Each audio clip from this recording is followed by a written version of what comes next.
जाणीव जागृती सामाजिक बहुउद्देशीय संस्था आणि दिव्यांग मती मुला मुलींच्या पालक संघटनेच्या वतीने पर्यावरण दिन साजरा करण्यात आला।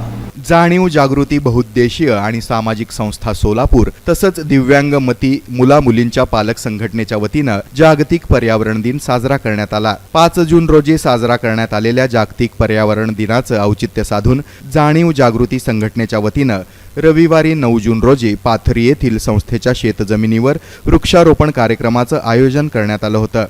या प्रसंगी विद्यार्थ्यांच्या हस्ते वृक्ष लावून कार्यक्रमाची सुरुवात करण्यात आली। यावेळी महेंद्र आठवले, दीपाली आठवले, गौरांग आठवले, राजेश कानडे, लक्ष्मी कानडे, अनिश कानडे, संजीव चिमलगी, कृष्णा चिमलगी, अभिजित गायकवाड, रुपाली गायकवाड, अनन्या गायकवाड, सतीश तपसाळे, शशांक तपसाळे यांची उपस्थिती होती। हा कार्यक्रम संस्थेचे अध्यक्ष गोपाळ जहागीरदार यांच्या मार्गदर्शनाखाली पार पडला।